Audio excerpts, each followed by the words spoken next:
Hello, Miss Cathy. Welcome back. This is like 2 in a row, I think, that we're doing.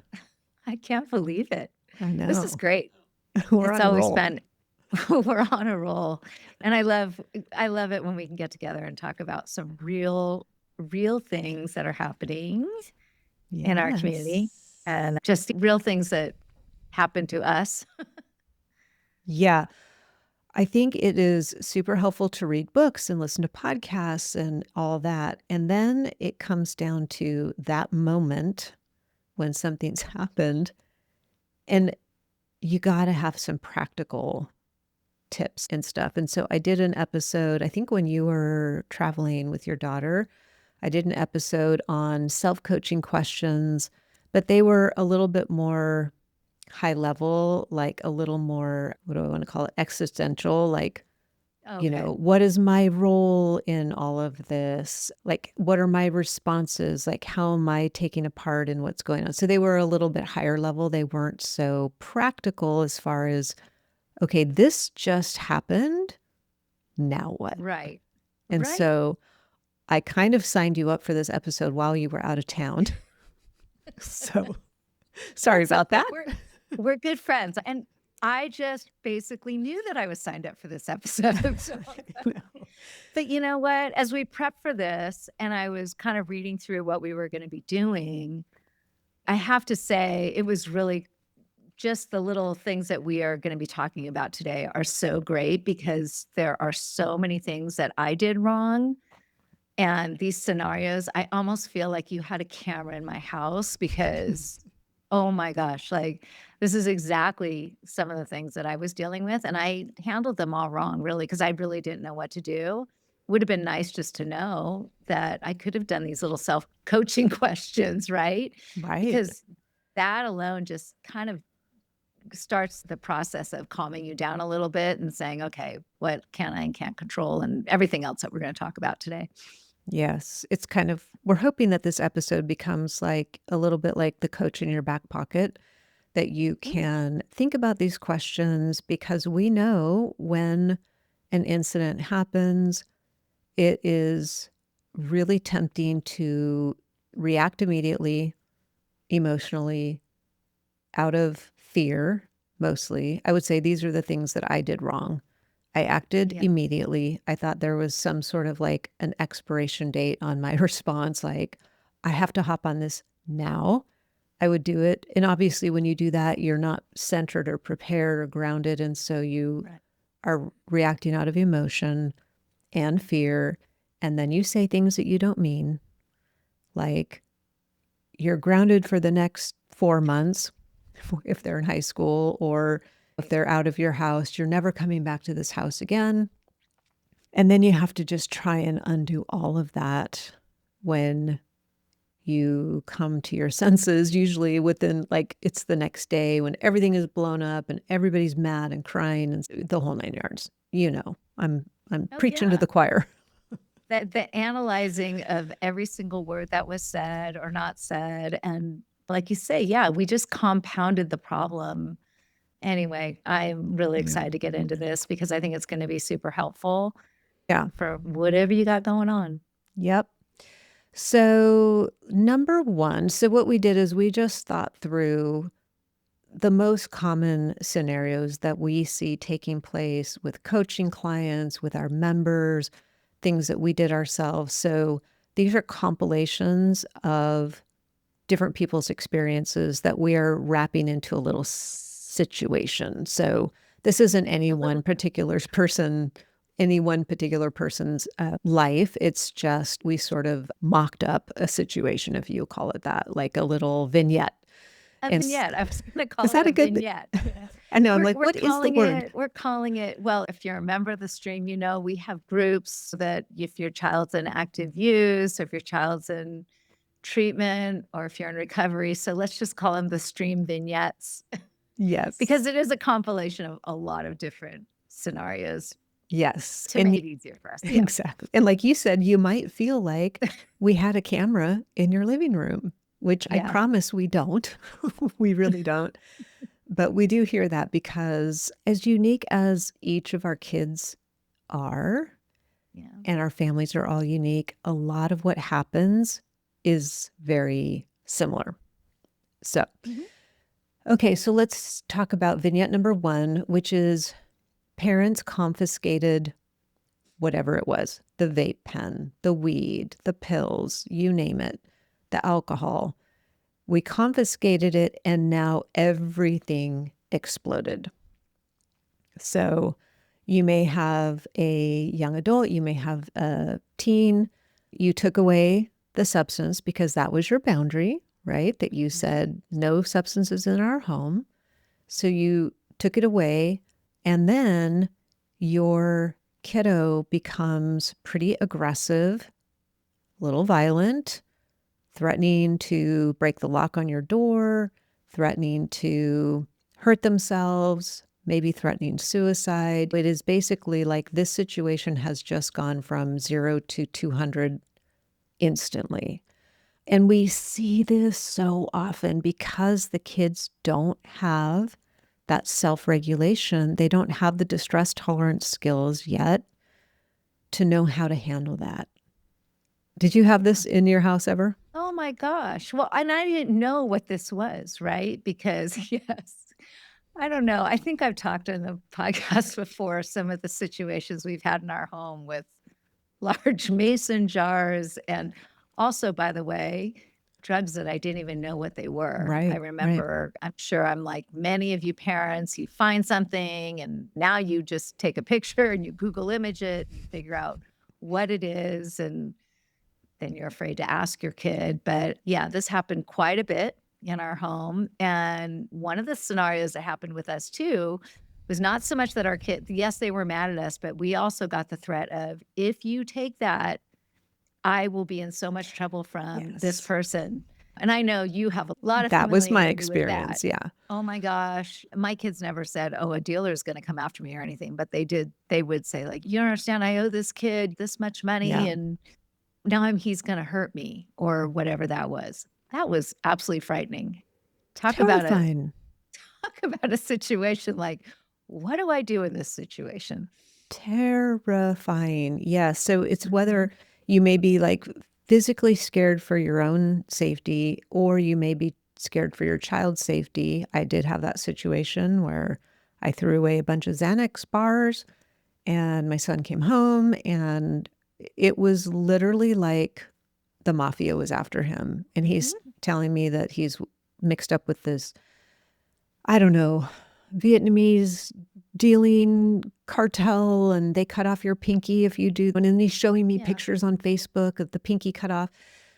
And so that's why we are saying this is very practical. Like, you're not going to read this from a PhD who wrote a book about parenting. Like, but what do I do when my kid is showing me pictures of pinkies cut off? So That's right. I would say, and I'd be curious to hear your take on this, but number one, always, always, always, am I safe to stay where I am? And if not, what is my plan for safety? That is always number one. Absolutely. I'm so glad you said that. And it's really super difficult to say you don't feel safe from your own child. Yeah. But really, everybody, this is something that is so very important. Safety has to be your first priority. And it really is simple. If you can get out of your home, if you have a car, just to remove yourself from the situation for a little bit makes a Yeah. huge difference for you and your child. Things can really definitely calm down, but definitely safety is a first priority. Yeah. Because depending on what substance they're using, they can be a completely different person, right? It's not necessarily that even that is your child in their sober state would potentially never do the things that they would do when they're on some of these substances. And some of them, we don't even know what they are, right? Because they're this gas station garbage that is just a complete wild card. Also, young people are getting stuff off of Amazon, off of the dark Mhm. web, Mhm. stuff that is absolutely not meant to be consumed by humans. Maybe it's animal tranquilizer. So just, I would keep that in mind because, like you said, it can feel really bad to be afraid of your kid. But You just never know what's inside of them. So, number one, if they won't leave, like if there's this escalation happening and you're using your pause button and you're using all your tools and you're asking them, hey, we need to take a break from this. We can come back to this. And if they will not calm down and will not leave, then you have to leave. We would always rather have them leave, right? Because your home is kind of your sanctuary. Like we don't want you having to leave your home. But if you have to, you have to. So I would say that's number one. And then also, how do I de escalate the situation? Because sometimes you can, and you may need to call someone, right? Like, I don't know. I don't think I had anybody to call. Did you have anybody to call? Well, I did not, but I did learn after we had our intervention with our son that I learned that there was this whole many police departments, not all of them, but most of them in big cities, and actually it's much more common these days, have crisis response teams. And Mm-hmm. so had I known about that, I was fortunate that we really never had a situation where it felt incredibly dangerous. But I would say for me personally, just to de escalate the situation, was oftentimes I would just call my husband and just say, this is kind of what's going on. And he actually helped regulate me a little bit Yeah. and asked me, though, do you feel okay right now? And what's kind of going on? And sometimes just stepping away to do that, actually, things can calm down. But it really just depends. Like you mentioned, we don't know the kind of drugs that are in our kids' systems. Yeah. And by the way, we also talk about this a lot, high potency THC. Even if you know exactly that's what they're taking, we do know that affects their brains, the psychotic outbursts and everything so much more frequently Yeah. than we knew before about. So, yeah. For sure. But yeah, I think your idea of just calling somebody, just sometimes just having another person on the other end of the phone to be able to talk you through breathing, tell me what's going on. And so I think that's really smart. And also, then a lot of times, if you can just escalate a little bit, get some Yeah. distance, your child will calm down eventually. Like there's a limit to how much energy they have around this. And so if you can True. get that separation in that space, then you can come back. Maybe it's the next day and say, hey, this is our agreement. This is the agreement that we have. I followed through on my end of the agreement. That's it. That's as simple as Right. it is. It's not emotional. It's not a negotiation. It's just very simple. I love that you said that, Brenda, because keeping in mind too that it doesn't have to be right away. That just know that a couple days can pass, 3 days, whatever, because you Yeah. you do want to try to do it in the best green light scenario that you can, maybe when they're not on substances or not tired, angry, all of those things. That might happen and it might not, but just kind of keep aware of it and don't feel this pressure that you absolutely need to get this message across right away because you will get it across. Yeah. You've already done the first part by taking the drugs away. Yeah. But you're right. I did notice that. That's interesting you said that. I noticed my kids calming down pretty quickly. Maybe it was just, they just said, it's over and this is the Yeah. way it It's not is. worth it. Yeah. I think there's another element to this too, that if this happens repeatedly, like if this is sort of the MO in your home, you do Mhm. something, your kiddo goes berserk, that is their response is telling you something, right? That maybe their use is escalating. Maybe they have moved from experimentation into addiction. So a lot of times we don't know what stage they're in. We don't know if they're like that. Like Dr. Nzinga Harrison, I love when she was on the podcast, she talked about pre-addiction, and what you may be seeing for a period of time is pre-addiction behavior. And then now if you're seeing this, it's like, whoa, this Yeah. substance is very important to them, right? Whether Right. that's a Right. physiological reaction and they need that substance to not go into withdrawal, or if they're dealing and they need that substance to sell it. And you know what I mean? Like this is a signal. No. So don't just look Yeah. at this situation as being caught up in the moment of like, oh my gosh, this is happening. Like this is telling you a bigger story. And we want you to be aware of that as well. And I think if they What have do we been to, say? Oh, sorry. no, go ahead. I was going to say, what do we often say? That we're often seeing the tip of the iceberg. That totally reminded me of that, right? That's usually what we're seeing is the very tip. 100%. 100%. Yeah. Yes, you are seeing the tip of the iceberg. The other thing that I think I would just keep in mind in this situation, if they have been to treatment before, okay, so they've been to treatment, they're home, they've returned to use, they had this huge response when you took their stuff, you can try to help them remember some of the skills that they learned in treatment, right? About how to respond. Maybe they learned CBT or DBT, or they learned breath work, or they learned some of their own like distress tolerance skills. Yeah. Just you could even maybe try that yourself, like do some deep breathing yourself and talk through it. And like, man, I really need to take a few deep breaths right now. I know this all sounds very like, oh, yeah, right. Like that's going to happen, but try it. I'm not, you never know what's going to Well, happen. it does work because I will say when one of our kids came home from treatment and things did not go well at all, pretty quickly.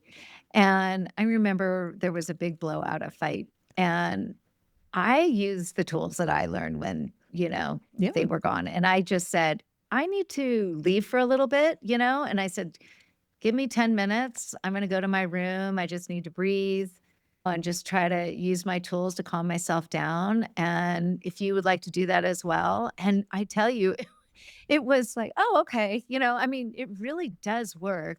Our kids know their tools. They didn't spend time in treatment and not remember anything. They're Yeah. incredibly smart. And look, it's appreciated, I think, when they're reminded of it. I know I appreciate it.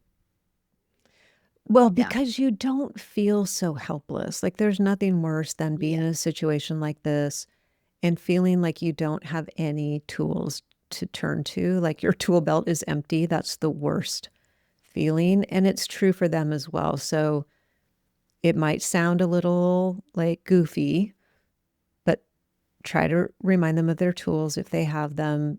I think it's a good thing, like you said, role model by using your own tools.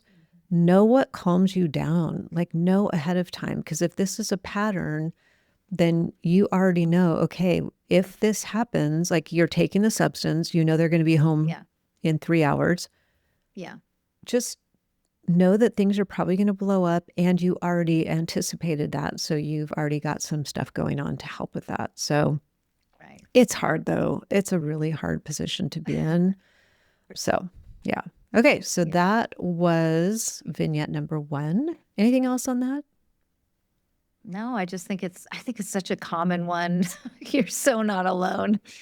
And Yeah. it's so frustrating. We get the frustration of it all. And you just, Yeah. in the best of circumstances, like you said, your kid went to treatment, everything could have gone swimmingly well and everything, you know. We had one of those, a kid that just was like the star student in treatment. And then Yeah. you just almost can't believe it. But use your tools, Yep. Well, their learn support. your tools, know your Yeah. tools, and then use them. Yeah. Then use Okay. So vignette number 2 is there's some detail around it, but basically what it is you have decided to hold your boundaries and let natural consequences unfold. And as a result of that, your kid's struggling. They're going through things that are uncomfortable for you to see and watch. And you feel like your heart is being ripped out of your body. Is that a good way to summarize it? Oh my gosh. How many ways can we describe our hearts being torn into? I think when you're a parent who's been on this path, we know what that feels like, and it's absolutely awful. And so important to hold those boundaries and put yourself first. I mean, I know that sounds kind of crazy, but it's really true. You have to put yourself first and take care of your heart and everything. And those natural consequences can be really big, especially if you've got an adult child. Oof. Hey, friend, if you've ever finished an episode of Hope Stream and thought, but what do I actually do when they come home tonight? That is what the stream was built for. The stream is a private online membership for moms who are navigating all the same difficult things you are, like Those nights when your kiddo comes home at 2 a.m. and you don't know what to do and things are escalating. It's where knowing about things like craft and the invitation to change become real and you start actually using it. And right now, you can try it free for 2 weeks. No credit card required and no long-term commitment. There's nothing to cancel if you decide it isn't for you. What you will have is full access to our special community and the women who have been or are in your exact kitchen situation. They've had those difficult conversations. Even on your busiest, hardest weeks, there is something here that fits for you. You can engage as little or as much as you want, and of course, you get to show up in the way that feels best for you. Go to hopestreamcommunity.org/try to get that free 2-week offer, and I will see you inside. Okay, let's get back to the show. Yeah, I mean, we see a lot because actually we did some analysis because I'm a data nerd. We did some analysis in the community, and more of our members have kids who are over 18 than under 18. So that's interesting, which means that when you let a natural consequence occur, often the law gets involved, right? Law enforcement gets involved because they're typically doing things that are not looked upon as good things by the law.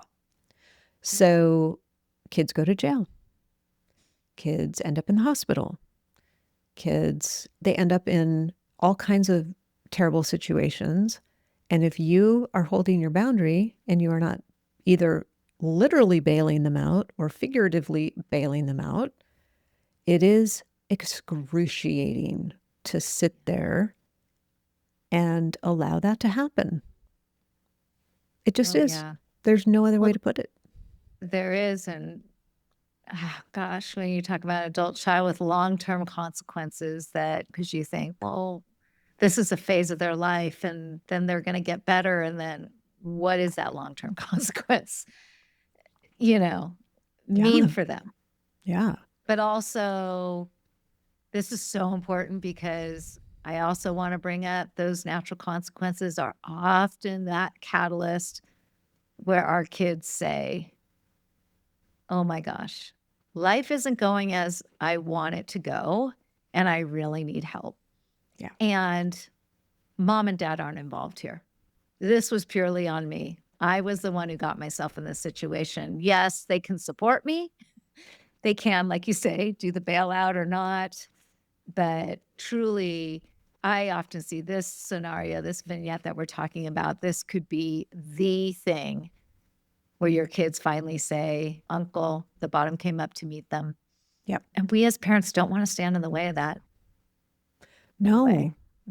I mean, I think your daughter talked about how natural consequences gave her a gift of desperation. It wasn't you. It wasn't her dad. It wasn't her brother. It was life. Life happened. Yeah.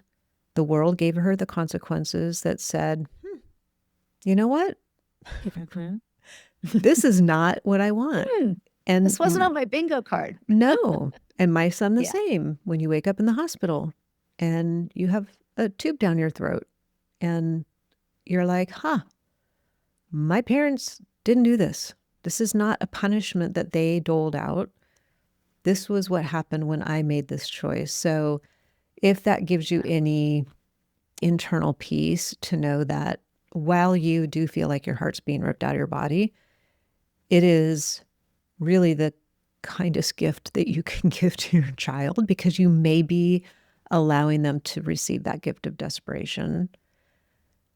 I think one of the self-coaching questions you could ask yourself, if this is a position that you find yourself in, is, have the decisions that I have made around allowing this natural consequence, does it align with my values? And what I mean by that is I value my child's health and safety. I value my own health and safety.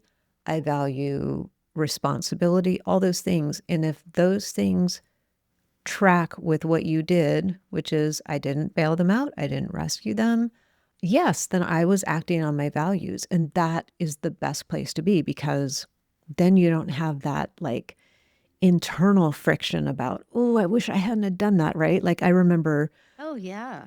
bailing Enzo out and I would inside just feel terrible because I knew I shouldn't have. Yeah. Were you constantly questioning yourself after that happened? Constantly.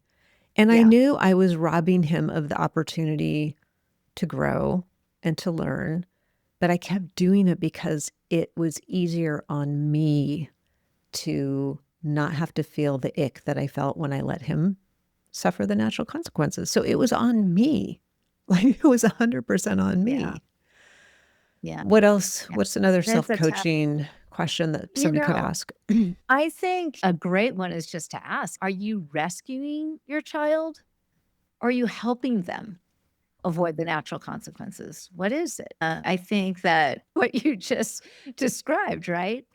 Were you really rescuing him or helping them avoid that?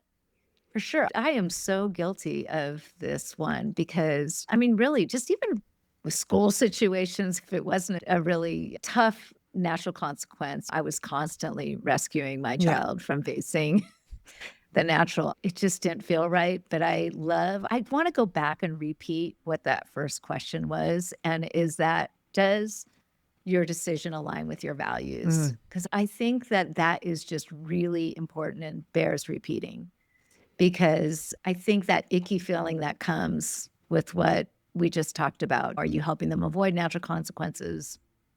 The rescue, are you a rescuer? That just doesn't feel good. And it's not at all aligned with my values at all. yeah. So, It's a tricky anyway, one. I It's a wanted to trick. bring that one up again. Yeah. It is Right. tricky. It is tricky. Well, I think Yeah. what if I had had the hindsight that I have now, what I would have realized at that point, if I'd asked about being aligned with my values, is that I was rescuing myself as much as I was rescuing him because I didn't want to feel the pain of the natural consequences and I didn't want him to feel the pain of the natural consequences. So it was like this double negative. And it wasn't until, gosh, he was out, he'd already overdosed, he was like starting to rebuild his life, that I actually started not rescuing. I mean, that's how, because I've said a million times, I didn't find any of this until after he was doing better. So he is doing well despite me. But it wasn't until I started doing that that I started to have more peace in my heart because even though I saw him struggling, it felt like it was coming from a place of, I know this is the right thing to do. Struggle is okay. I've learned most of the difficult things that I've learned in my life because I was allowed to struggle. So Yeah. why rob Yeah. them of that? You know what I mean? Oh, I'm sitting here listening to you thinking in my own situation, it was very similar. And as you know, this has been like a long, over 10-year process for Yeah. us. And I was thinking what was really helpful when we were in the last probably 4 or 5 years of this, what was super helpful for me to get to that point that you just talked about was I started listening to a lot of the recovery podcasts on the stream. I started just listening just wherever I could hear people who were in active addiction and came out the other side. Mm, What were the things that really made a difference for them? Because I thought, that's where I have to go now. That's where right. I have to look for answers to help me. And when I realized that many of them, almost all of them, I could say, all said the same thing. It was when my parents basically stopped rescuing them, stopped making things a little easier, is when, aha, they did it, right? But it Yeah. was something in their environment changed. I like to call it the parental environment changed because Yes. Yeah. that is a whole ecosystem in itself. Yes. And I know for me, that was that aha moment. And also when the kid's dad, my husband, and I started talking about, well, what does it look like when or if a relapse happens? What's that going to look like? What are the Mm, consequences going to look like? And so it helped me to, I got to plan. I'm a planner. I like to plan ahead. So for me, it helped. And that, I don't know if that makes sense, but that's what yeah. I started doing. Yeah. Oh, Yeah. totally. Yeah. It is really the hardest one. I think we could probably do every single episode about natural consequences. But we both have experienced it, whether it's on the podcast or at a conference, or we're talking to somebody that works at a treatment program, and we ask them, what was it that finally made you change? And 9.9 times out of 10, they say, my parents changed. Mhm. So there you go. The data is There you in. go. The The data is data in. is in. Data's in. Okay, Okay. let's move on to vignette number 3. And we Ooh. see this all the time. Yeah. Your child threatens suicide if you don't do XYZ. Oh, That could yeah. be cover their rent, pay off a car debt, maybe get their car out of the tow truck thing. Maybe it could be anything, right? And Oh my we see gosh. this quite a All the bit. time. Yeah. And this could be a 16-year-old, it could be a 27-year-old. There's a lot of venom that comes out of their mouth at this point, right? I hate you. Everything is your fault. You're a terrible mother. If you were a better mother or a better father, I wouldn't be in this situation. It's just like absolute torture, verbal vomit coming out of their mouth. Or it could be also texting. We see this in texting as well. Yeah, for sure. And this is a really difficult one. I didn't ever have this. My son was never suicidal, which, like, thank God for something that we didn't have. Right. But we do have therapists who work with us, and we've had a lot of input on this. And what the input that we get, as far as what you should ask yourself in this situation, is, again, is there immediate safety risk? And if they are threatening suicide, that answer is yes. Yeah. Yes, there is. Hands down.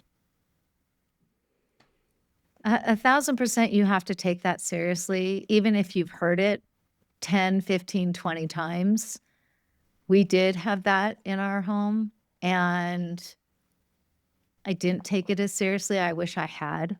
And then there was also the situation where we had no idea, because I also want to make it clear, sometimes there is suicidal ideation, but it's masked in, Yes. I'm fine, everything's fine. And you don't know, please take it seriously. Yeah. You can't. I remember even when we were in the thick of it and someone said, well, if they say it, it's not very serious. They don't mean it. I No. cringe. I cringe actually now because I think I would have acted completely different, but that's what I would respond to. Oh, okay. Well, they said it, so it's probably not that serious. It absolutely is serious, and take it seriously. Yeah. And what does that look like? Are they having psychosis? Could they leave the house because they're highly intoxicated, get in a car and drive and actually follow through, or the substances actually could cause something to happen? So please take it seriously. Yep.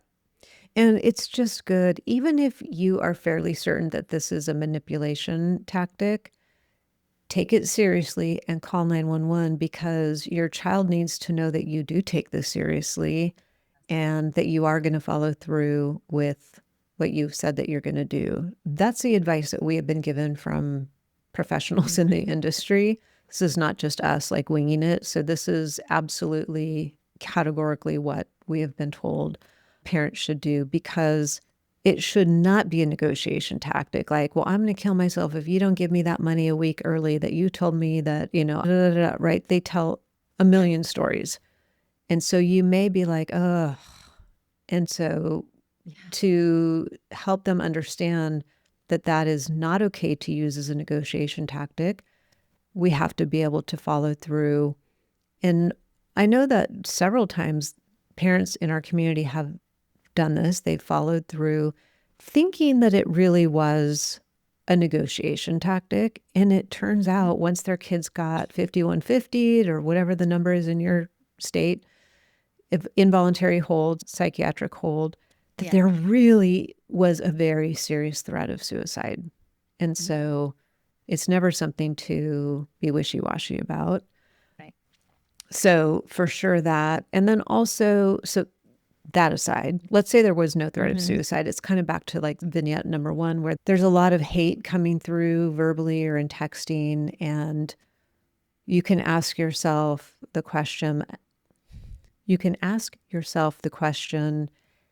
am I listening to the substance that is currently in control of my kid's body and actions and emotions versus I know that this is the substance speaking. This is not my child speaking.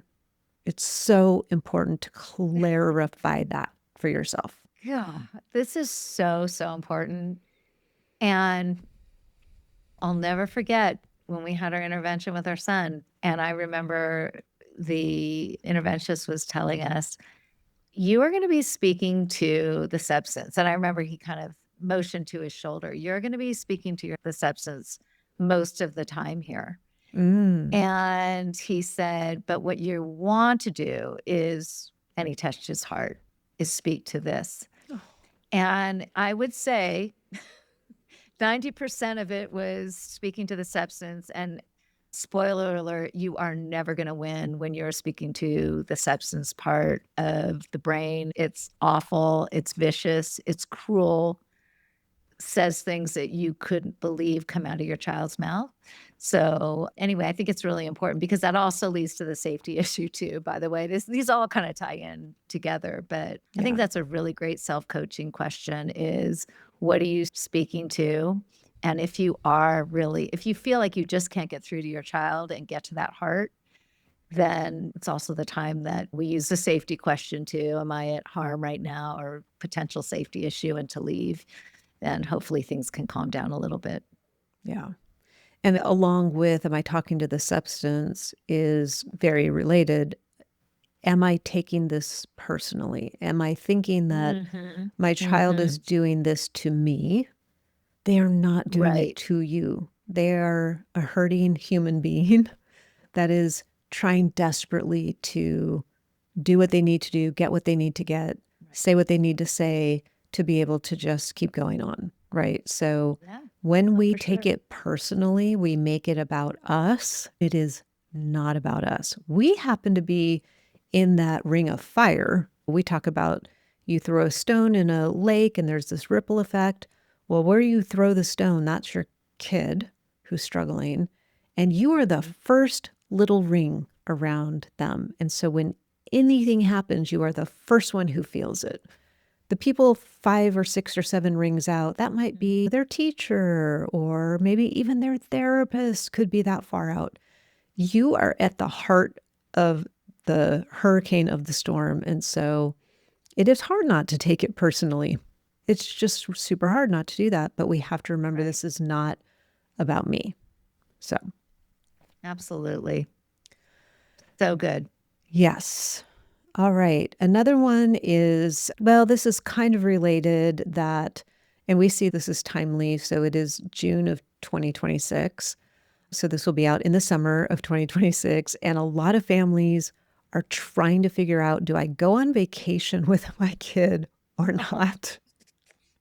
Did you go on vacation? Oh, heck no. No. So you were the smart. No.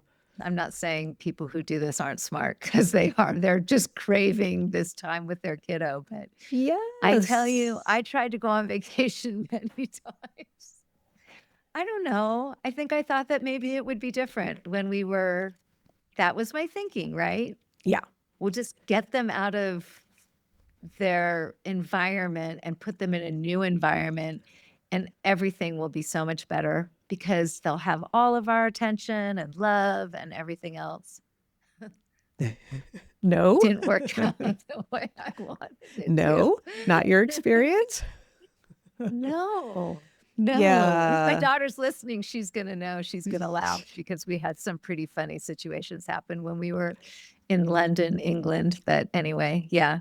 That's funny. It's a very tough situation to take your kid on vacation, especially when maybe their main drug of choice isn't available and they will really do anything to, because they're still hurting. It doesn't matter if you are in your hometown, or you're 4 hours away, or you're overseas, right? Our kids are still really hurting and need what they have found as their solution. Yeah. Yes. So we see this a lot. And of course, there isn't one right answer, but I think what you said is really true, which is we have this vision of how things used to be when the family was all together on vacation. We want that desperately, not just for our kid who's struggling, but also for their siblings. We just want, like, can I please just have 7 days of peace and connection and smiles and laughter and laying in the sun? Like, we just desperately want that. And we think somehow that removing them from their bedroom or the video game or the terrible friends is going to just magically turn into that blissful time away. And I think we have to be really realistic to know it may not. It most likely is not going to, for the exact reason that you said, is if they are in active addiction and they're not able to go for 7 days without using the substance that's been in their body for a long time, they're going to be hugely uncomfortable, hugely irritable, hugely sick. Like, none of that's going to be good.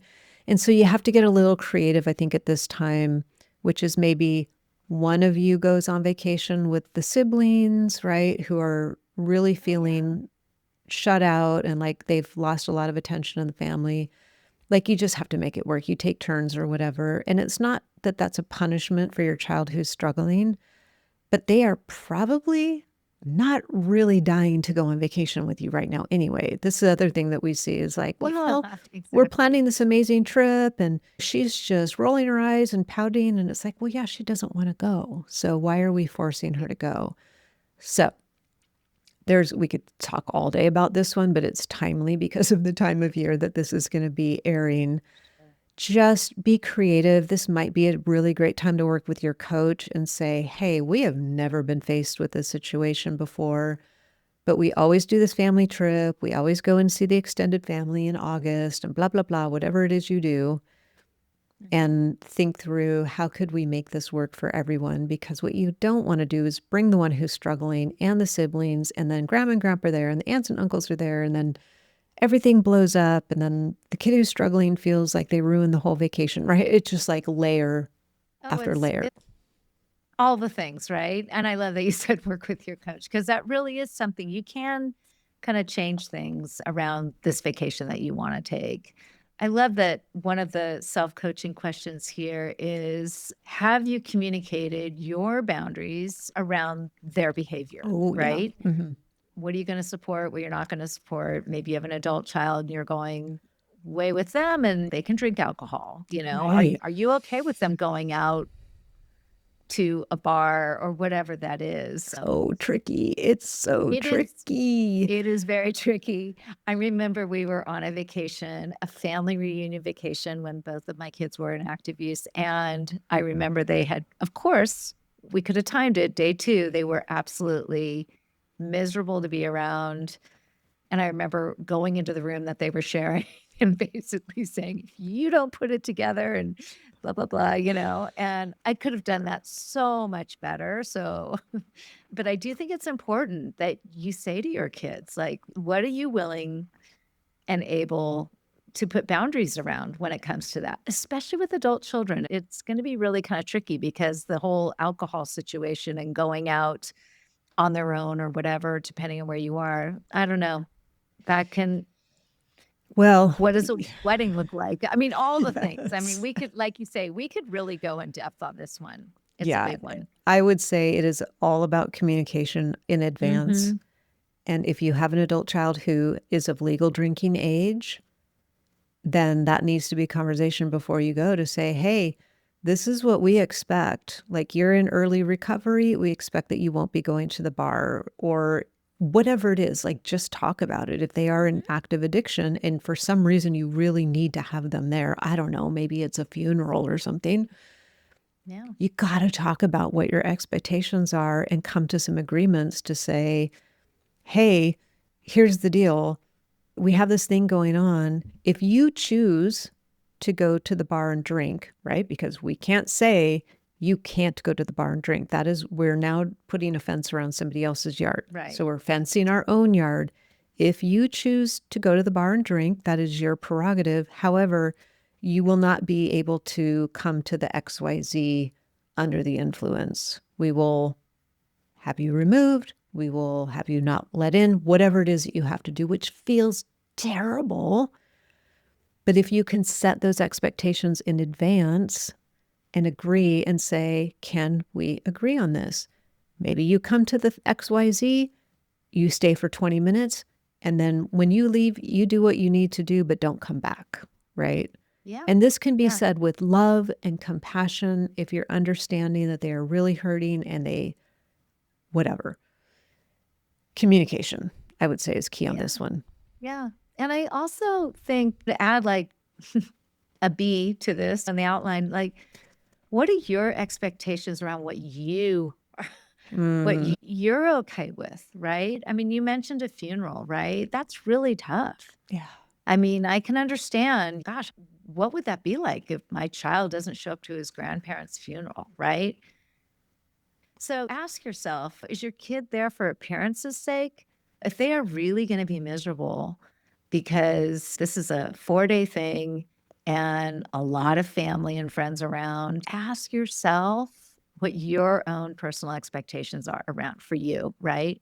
Yes. And look, I get it. It's really, really difficult, but sometimes it is better that they are not there, especially if you think it's going to impact how you are going to be there with your family and friends or personally. And I know we're going to get in the next question soon, a self-coaching question about your spouse, which I'll let you bring that one up.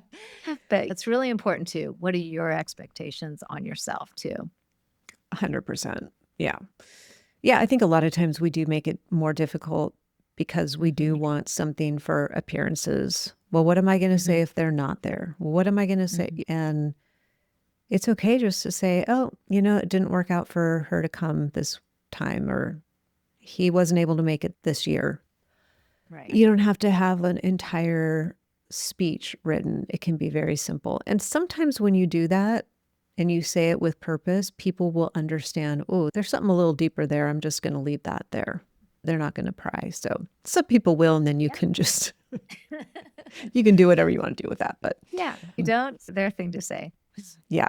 So one thing that runs through all of these is sort of a current that's running through each of these vignettes. Two things. What about the siblings? What about my partner or my spouse? Because the siblings are watching the chaos around them and they're feeling like second-class citizens and they're not getting a lot of time and attention. And the time and attention that they do get is very stressed out. And my spouse or partner and I are so far apart. Maybe even we do agree on how we approach this, but just because we have been so frazzled for so many years, we're like roommates, right? And so that is something that runs through all of this. Like in the community, we'll have a mom that will post like, here's what's going on. I would love to get some thoughts from anybody who's been there. Oh, and by the way, my spouse and I haven't talked to each other for 3 months or whatever it is. Like there's always that's all this secondary. yeah, it's like, by the way, there's this other thing happening. And so self-coaching questions there.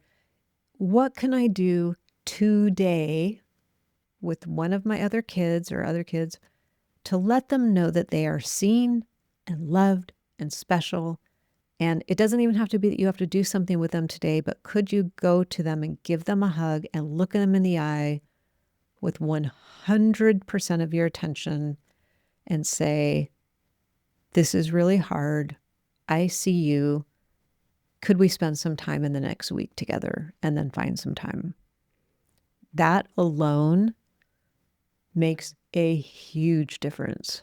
And same probably with your partner. You could just like wash, rinse, repeat. Same thing with your partner. Absolutely. Yeah, for sure. I mean, look, it's no secret that this situation that happens with our kids is so difficult on the entire family system. and especially with our spouses, and I know that dads come at it differently. And I know with my husband, he just wanted to fix it. Tell me what I can do to Yeah. fix this. Yep.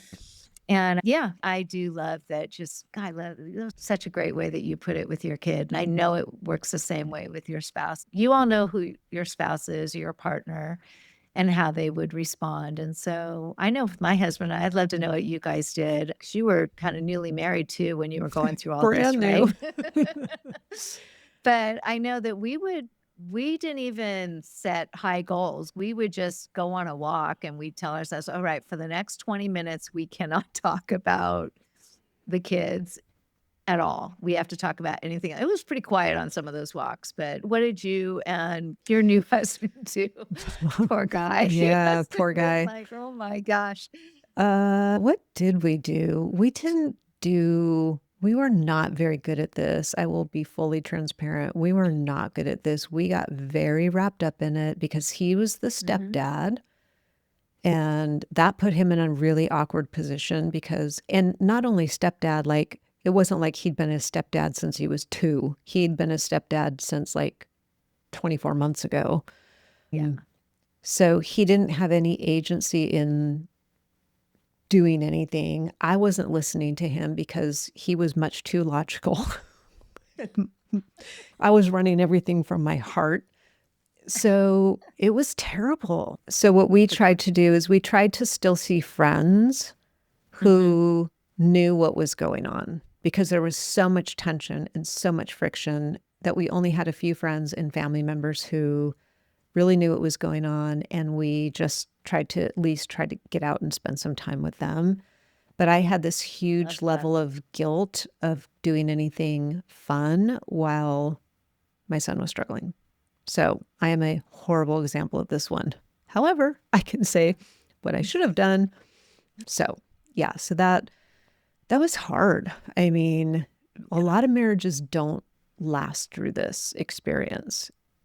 So if your marriage is feeling frazzled, you are not alone. Yeah, ask that self-coaching question. This is a side vignette. If your marriage is feeling frazzled right now, ask yourself, is it worth it to spend time to devote to that right now? And if the answer is yes, please go do it. I know you're tired. It doesn't have to be a lot. It could be a simple little note every day, just saying, hey, I care about you. I see you. This is tough. I want to encourage people not to blow it off, and also know that the answer can be as simple as just a little bit of time, just like you said with your own children, right? Just a little bit of time goes a long way. Yeah. And undivided attention, right? Undivided, not the phone or with the whatever, like the one-on-one undivided attention is super special. So yeah, sure. Well, I think we have a few more, but I think what you're probably picking up on is a pattern of these self-coaching questions. One is always, always, always, are you safe? Is there a safety concern? Are you safe? Is your kiddo safe? Kiddo safe is a bit of a difficult question because clearly they're not safe, but is there like an immediate, like, are they getting in their car and they are clearly under the influence? That's the kind of immediate that we're talking about. So that's always the thing to solve for first. And then I think also we tend to take this zoomed in view of what's happening in the moment, and we forget to zoom out a little bit, not take it personally, not speak to the substance or think that the substance is our kiddo. And then really ask yourself, what is this behavior telling me? What are the threats telling me? What is the increased use telling me? What is the escalation of like chaos telling me? Because those are really big signs. And in the community, in the stream, if you come join us, we have a whole framework that we created, an insight map, which will help you start to break down patterns and start looking at days and times and people and situations and times of years so that you can start to make some sense out of what is completely senseless until you start really digging in. And then it gives you ways to start trying to come at that to circumvent some of the bad things that happen, try to add in more of the good things that happen. So that's our insight map. It's super helpful. And it's kind of like a self-coaching tool because it allows you to really get down on paper what's going on. And when this happens, what would be a good intervention? Not an intervention meaning like the intervention, like with the team, like what's another word for an intervention? I can't think. Well, what you could almost say, what is the tool to use for this specific thing that I'm going through, right? So it kind of helps you narrow down your choices of, okay, this would really work well in this situation. Right. And so, yeah. And that would be, I think, the last kind of universal self-coaching question that I would add to these is, do I have a tool to use in this situation? And if I don't, how can I learn that? Because there really are tools for all of these, because again, they kind of come back to some universal situations. And to ask yourself, like, you see escalating use and you're very worried about the safety and you really feel like treatment is appropriate, your self-coaching question would be, am I confident in how to talk to my kiddo about getting some help? Yeah. Have I gone through the invitation to treatment procedure and craft? And do I know all the pieces of that? And do I know what a window of opportunity is? Do I know what a motivational hook is? Do I have my insurance all sorted out? Like, those are the things that can help you feel a little bit more grounded in how to respond to these situations that come out of left field and you're like, what? Right. Yeah. Yeah. Yeah. So Brenda, I think all what you said is so great. And I think it's also important to really let everyone know what these self-coaching questions are not. They're not for finding out who your kid's dealer is. Wait, what? What? I don't get to use my FBI skills and find out what knucklehead is selling my kid cocaine? You do not get to do that. You do not get to take their phone and go through it and find all of those things. You do not get to find out where they got that substance, what exactly it is and everything. That's not what that's one of the questions about what you are not going to, that's not what these self-coaching questions are for. They're also not to ask, did I take the right thing? Maybe I should have taken the phone, or maybe I shouldn't have taken the car. Are the punishment consequences right? This is not that. Yeah. I wish I could say, yes, every time you take the phone, this is going to happen and it's going to be the best response. But that's not what these questions are about. Yeah. Do you have any others that you can think of? Well, no, those are really good because I think we tend to think in terms of consequences and punishments, and those we will link to Raleigh Glass's episode that he did not too long ago. It's in the 300s, early 300s. That's how I'm referring to podcasts now because I've lost track. Right. But if you go to our website, you can search on the podcast page, Raleigh, Rawly, Glass.